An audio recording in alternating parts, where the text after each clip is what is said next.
So, ito na yung mga tinimpla natin na kulay para dun sa gagamitin nating ink para sa project na to.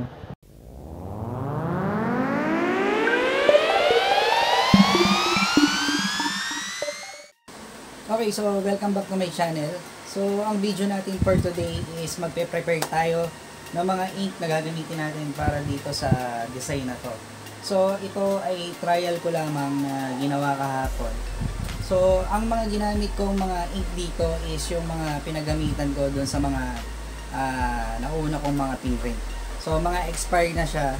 So, sabi ko nga sa inyo, huwag nyong itatapon yung mga pinagamitan nyo na ink kasi magagamit nyo pa siya sa mga samples yan. So, mapapakinabangan nyo pa rin naman siya.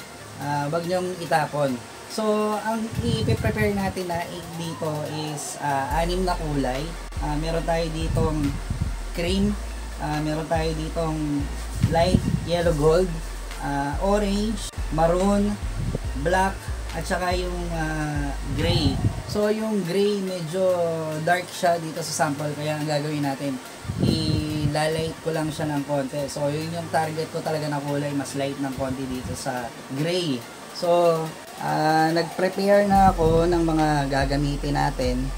Dito tayo magpe-prepare sa 1/2 na galon na to. So, naglagay na ako dito ng ink.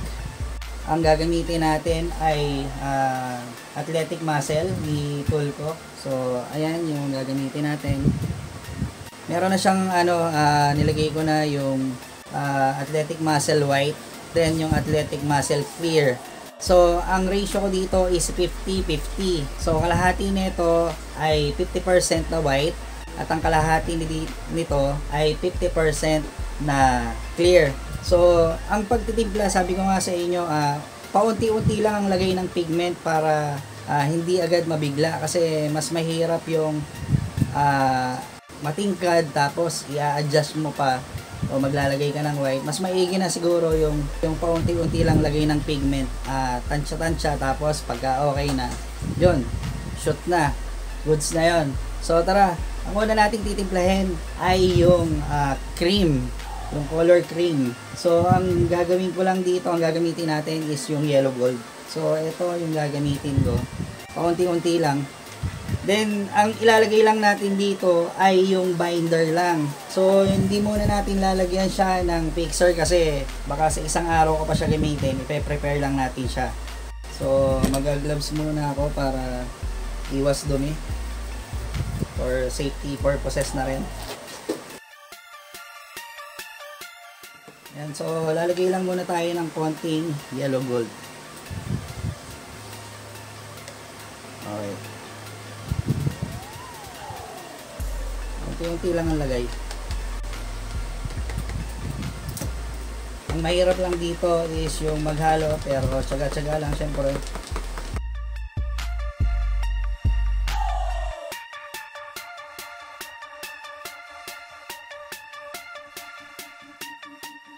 So, check natin kung okay na siya.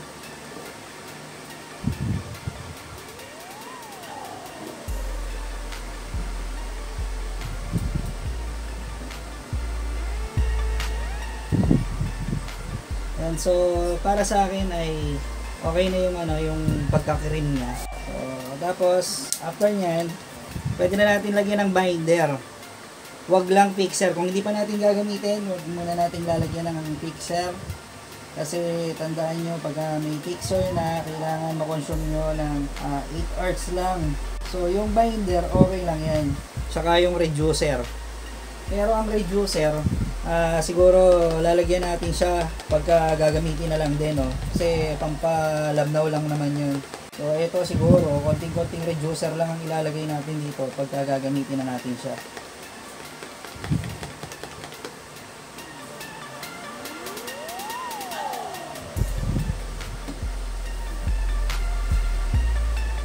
Yan. So okay na itong first color natin na cream. So, ang next naman na gagawin natin is yung light yellow gold. So, ito yon, yan. Light yellow gold. Yan. Ang gagamitin natin na pigment dito is syempre yung yellow gold pa rin. Pero mas matingkad ng konti doon sa cream na ginawa natin. Okay? Again, unti-unti lang. Lagay ng pigment, halo. Pagkakulang pa, dagdag ng konti ng pigment, pasalo ulit. Hanggang sa makuha natin yung gusto nating kulay. Mahirap nga lang talaga maghalo, pero tsaga-tsaga nga lang. Pero pwede kayong gamitin na para mas mabilis yung paghahalo nyo. May nabibiling mixer na maliit.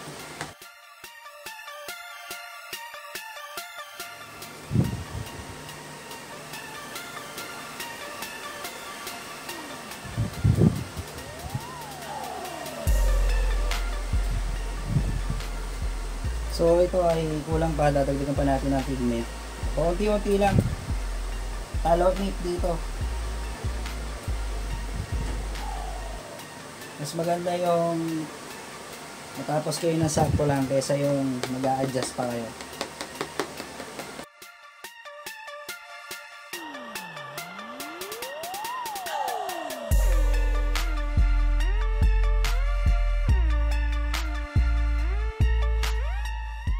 Isa pang reminder, pag nagtitimpla kayo ng ink, ihuhuli nyo na rin yung bukod dun sa binder, ihuhuli nyo na rin yung reducer kasi lumalabnaw siya pagka nagdadagdag kasi kayo ng pigment. So kung uunahin yung reducer bago yung pigment, kukunin nyo yung tamang labnaw nyo, pero pagka nalagyan nyo pa siya ng ink or ng pigment, lalabnaw pa yon. So ang mangyayari, so sobra dun sa target nyo labnaw pagka inuna nyo yung reducer.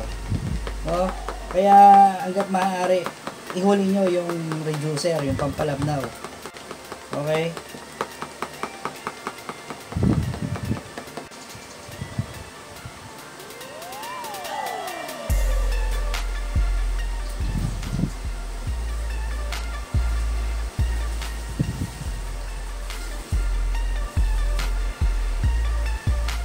Ayan, so ito medyo okay na to. Okay na sa akin to. So lalagyan na natin ng binder. Itong binder okay lang naman na lagyan na natin kasi unang-una hindi naman to nakakapagpa expire ng pintura. Pangalawa, konti lang naman ang nilalagay natin na binder kaya hindi makakapagpalabnaw to doon sa pintura, doon sa ink na tinitimpla natin.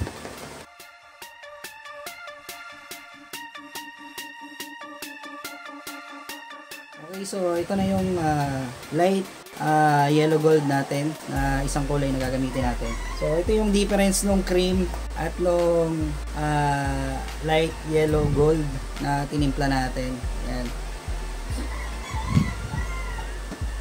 Okay, so meron na tayong light yellow gold para dun sa pangalawang kulay na titimplahin natin.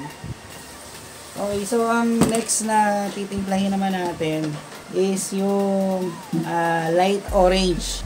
So ayan siya, yung orange. Hindi naman siya orange na orange. Ilalight lang natin siya ng konti. Okay, so dahil wala tayong orange na pigment, ang gagamitin natin is red plus yellow. Okay, so ganun pa rin, unti-unti lang muna.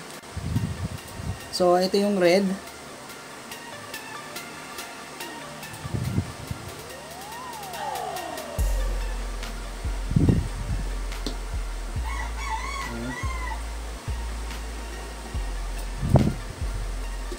Then ito yung yellow.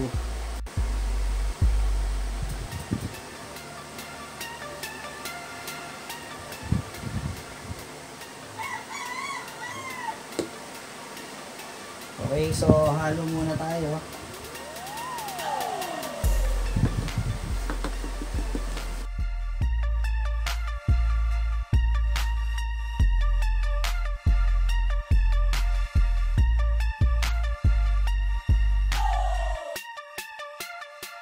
So yung nilagay natin na pigment is sobrang layo pa sa katotohanan, kaya maglalagay ulit tayo ng pigment ng red tsaka yellow. Medyo dadamihan natin ng konti.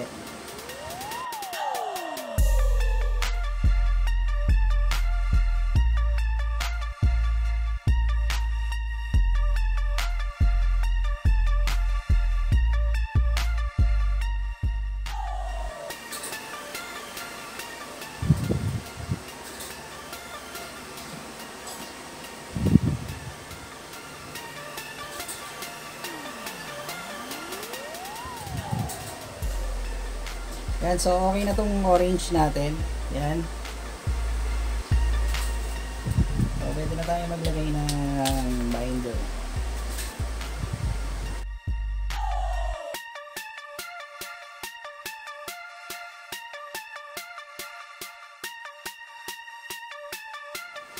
Light orange. Okay, so ang isusunod naman natin is yung kulay na maroon. Maroon na lang yung isunod natin. Yan. Ito yung color na maroon. Yan. So, dahil wala tayong maroon na pigment, ang gagawin natin dyan is pag-haluin natin yung red na pigment, then blue. So, unti-unti lang muna. Then, ito yung blue na pigment. Then, haluin lang natin.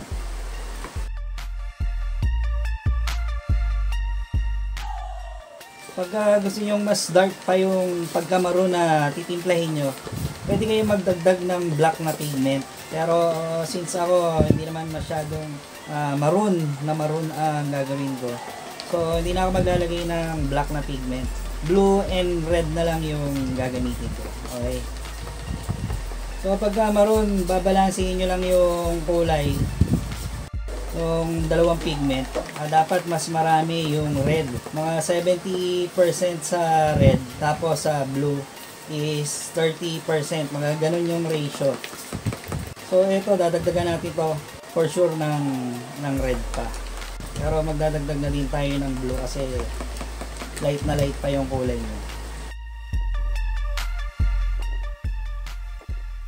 Bakit mas marami yung ratio ng red kesa sa blue? Ang blue kasi ay mas dark sa red. So, sasapawan ng ng blue yung red. Pagka 50-50 lang yung ratio na ginawa nyo. So, halo ulit tayo.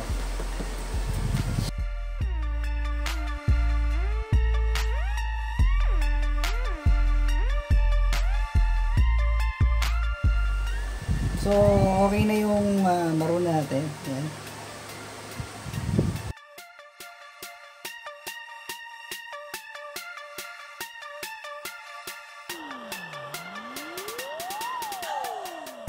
Okay, so ang next naman natin is yung gray.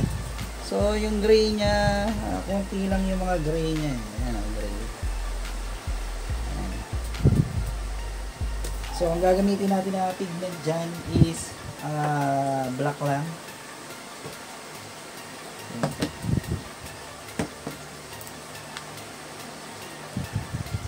Black.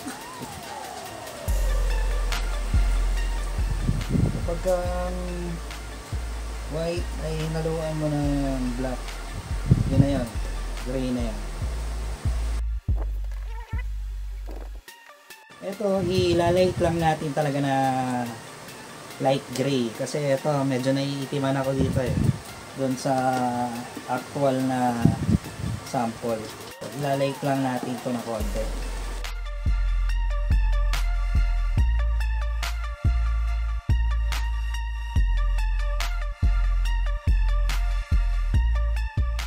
Testingin natin yung gray. So light lang yung gagawin ko sa gray. Yan. So ito masyadong dark to. Yan. So okay na to. Yung gray na to. Yan.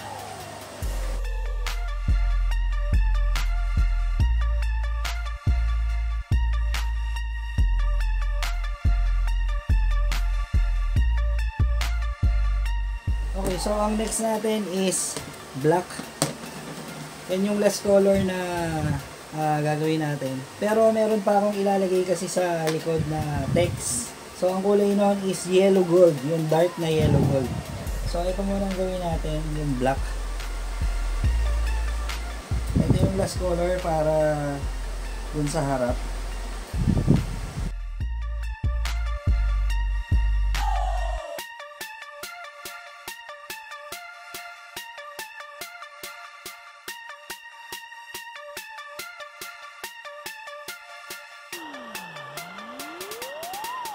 So okay na yung black natin.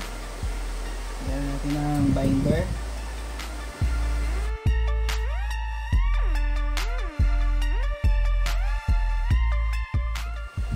Then yung last natin is yung yellow gold. Yung matingkad na yellow gold. Para naman to dun sa text na ipiprint natin sa likod mo. So ito, damihan na natin to. Kasi matingkad naman na yellow gold yung kailangan natin. So, para isang lagayan na lang tayo.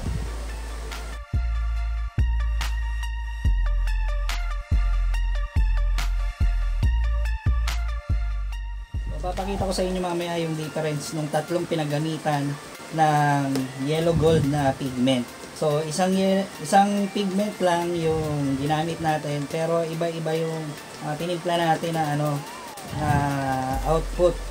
Pero yellow gold lang yung pinanggalingan. So sa mga pigment talaga marami kang pwedeng gawin na kulay.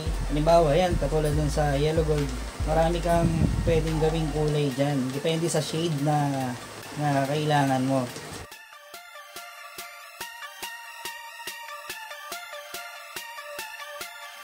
So ito yung difference ng tatlo na galing sa isang pigment, yellow gold. Ayan. Cream, light yellow gold, tapos ito yung gold, yellow gold.